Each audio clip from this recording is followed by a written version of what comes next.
Voici l'iPhone 17 Pro Max. C'est le youtubeur de la chaîne Unbox Therapy qui nous présente une maquette réaliste du futur iPhone le plus premium de la gamme. Un nouveau design qui serait donc le choix validé par Apple. Vrai ou faux? Et les nouveautés alors? Allez, il y a du tout chaud les amis, on en parle tout de suite dans cette vidéo. Alors, si toi bien installé et bien hydraté, on va y aller.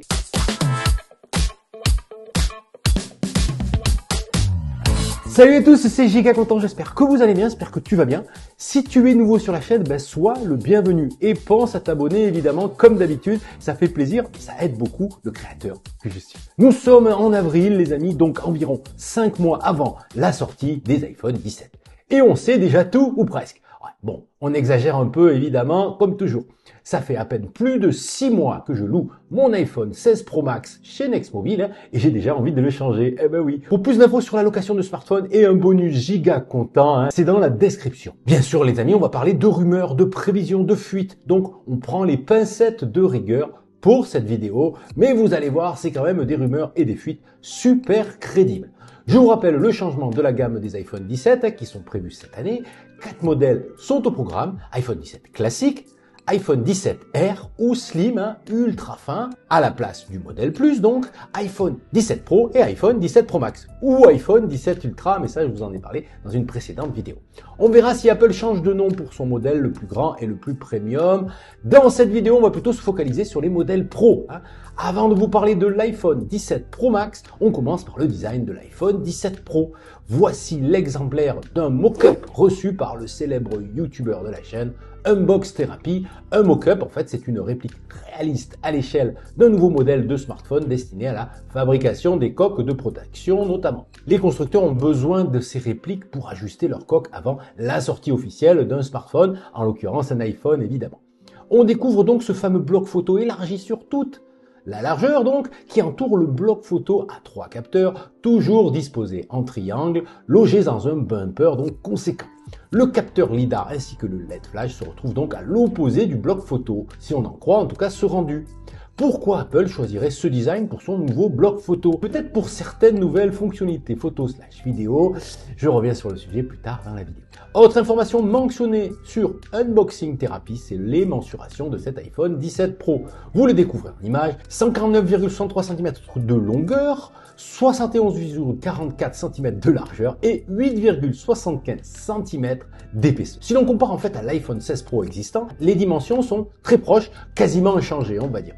Cela ne nous dit pas si Apple offrira une batterie plus grande sur les modèles Pro, et on n'a pas non plus le poids. Mais grâce à ce bumper sur le bloc photo, certains composants pourraient être déplacés pour laisser plus de place à la batterie.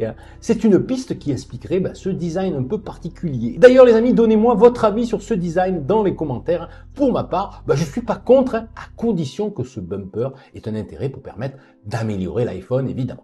On continue cette fois avec une réplique encore plus réaliste de l'iPhone 17 Pro Max ou iPhone 17 Ultra, on verra bien les amis. Avec un châssis donc silver, en argent, et une finition blanche sur le dos. Ça claque, on a vraiment l'impression de voir un vrai smartphone qui paraît être en aluminium a priori. Il est giga content Unbox, mais moi, je le comprends. Bref, on découvre le même type de bloc photo que l'iPhone 17 Pro, avec en plus sur le dos une surface blanche.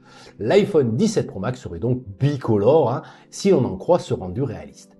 Je ne suis pas vraiment sûr, les amis, ça là-dessus, ça paraît difficile à contrevoir, assez complexe. Bref, c'est joli, c'est vrai, mais en termes de conception, on peut supposer que cette surface serait en verre poli et que le châssis serait en aluminium et donc plus de titane pour le modèle Pro Max. Ça serait la piste envisagée. Apparemment, le châssis en titane serait moins efficace que l'aluminium pour des questions de chauffe et de conduction électrique. Et peut-être aussi de coût de fabrication, évidemment. Donc voici l'iPhone 16 Pro Max à côté de la maquette de l'iPhone 17 Pro Max, pour qu'on se fasse une idée. C'est pas mal, je trouve.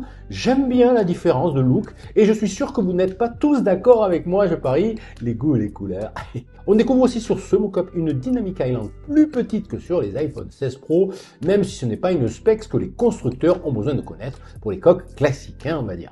Du coup, cette fuite n'est pas forcément fiable, en tout cas sur ce point-là, peu vérifiable, on va dire. Allez, on passe aux news patate chaude pour l'iPhone 17 Pro. Pour les iPhone 17 Pro, la partie vidéo devrait évoluer avec notamment l'arrivée d'une nouvelle fonctionnalité de double prise de vue. C'est une fonction qui existe déjà sur les Samsung Galaxy. C'est le fait de pouvoir enregistrer une vidéo en utilisant en même temps le capteur arrière et le capteur avant. Une fonction super sympa pour les vlogueurs qui ont envie de commenter ce qu'ils filment, hein. Je trouve ça sympa. L'informateur coréen UE1122 annonce que cet iPhone 17 Ultra proposera donc une dynamic island plus petite, plus discrète que les autres modèles d'iPhone 17. C'est ce qu'on a vu sur le rendu. Une évolution qui sera sûrement attendue, à mon avis, sur les futurs iPhone 18. Hein. Mais encore une fois, c'est dès la rumeur patate chaude, on ne s'enflamme pas. À autre fonctionnalité unique au modèle Ultra, selon notre leakers encore, ce sera l'intégration d'un système de refroidissement par chambre à vapeur pour assurer un refroidissement optimum de l'iPhone Ultra. Intéressant pour les vidéastes et les gamers intensifs. Ce sont des systèmes de refroidissement qui existent sur certains PC costauds. Alors est-ce que c'est crédible les amis? Y a-t-il de la place pour faire ce type d'aménagement sur un smartphone? Ben pourquoi pas, hein. Si vous avez des infos à ce sujet les amis, je suis preneur dans les coms. Je suis pas trop spécialiste des chambres à vapeur. On aurait aussi une batterie plus grande a priori sur les 17 Ultra, hein. L'objectif étant d'offrir à l'iPhone 17 Ultra une autonomie record, ça c'est aussi dans les tuyaux. Avant de te parler tarifs, parlons d'une fonction que j'attends depuis longtemps sur un iPhone. Ce sera peut-être un détail pour vous, mais pour moi, ça veut dire beaucoup. Hein. Selon le leakers Fixed Focus Digital, l'iPhone 17 Ultra serait capable de filmer en 8K. Hein. Vous allez me dire, mais il y a plusieurs smartphones haut de gamme qui filment en 8K déjà. Là, on parle d'une capacité de filmer en 8K en 60 images par seconde. C'est une cadence, un truc de fou sur un smartphone. Une cadence d'image comme ça demande des capacités logicielles très gourmandes. Hein. Ajoutez à ça la 4K en 120 images par seconde, lancée sur les iPhone 16 Pro, et vous aurez une caméra sérieuse dans la poche. Si vous me suivez, vous savez que mon iPhone est ma caméra de prédilection pour ma chaîne. Et ça sert à quoi la 8K finalement sur un smartphone? Eh bien pour un créateur, cela permet de filmer en grand angle et ensuite de cropper, de zoomer dans l'image pour avoir une échelle de valeur différente sans perte de qualité. Pour diffuser en 4K ou en Full HD par exemple. Sans parler bien sûr d'avoir la possibilité de diffuser en 8K tout simplement. Ce sera possible puisqu'Apple a aussi prévu de proposer 3 capteurs arrière en 48 millions de pixels. La génération D16 offre seulement 2 capteurs à cette résolution-là. Le téléobjectif de l'iPhone 16 Pro est toujours à 12 millions de pixels. Au passage, la 8K, c'est pas sûr qu'on arrive aux 60 images par seconde, les amis. Là, c'est un peu costaud. Au moins 25 en tout cas, ça c'est sûr. Selon ce que je sais, il faut au moins 33 millions de pixels dans un capteur pour pouvoir produire une image 8K. Par ailleurs, Apple aurait décidé d'upgrader le capteur avant de 24 millions de pixels pour des meilleurs selfies. Toutes ces caractéristiques seront-elles réservées uniquement au modèle Ultra ou aussi au modèle Pro? Cela reste encore flou. Mais Apple pourrait réserver la fonction vidéo 8K à son modèle Ultra, c'est une hypothèse par exemple. Les modèles d'iPhone 17 pourraient recevoir selon moi le fameux modem 4G 5G C1 fabriqué par Apple et lancé sur les iPhone 16e. Selon moi, ça pourrait être un composant absent sur certains modèles de la gamme. Hein. C'est une hypothèse en tout cas. Si on parle du prix, franchement, on n'en sait rien du tout les amis, surtout dans le contexte actuel. Le président Trump est en folie. On pourra en reparler dans une prochaine vidéo quand la situation sera plus claire. Mais sachez qu'Apple a pas mal d'arguments pour pouvoir maintenir les prix des iPhones. Il y a plusieurs leviers qu'Apple pourrait activer, mettre la pression sur les fournisseurs, négocier les droits de douane avec Trump, etc., etc. Bref, on se tient au courant. Voilà pour cette nouvelle vidéo rumeur sur l'iPhone 17 Pro et 17 Pro Max. Ce ne sera pas la dernière, bien sûr. Si vous avez aimé, pensez au pouce bleu et pensez aussi à vous abonner pour suivre toutes les rumeurs sur la chaîne. Je compte sur vous. En attendant, vous retrouvez plein d'autres infos dans mes précédentes vidéos. La playlist apparaît juste ici. Prenez soin de vous, résistez à la nouveauté. À demain et à plus tard. Salut!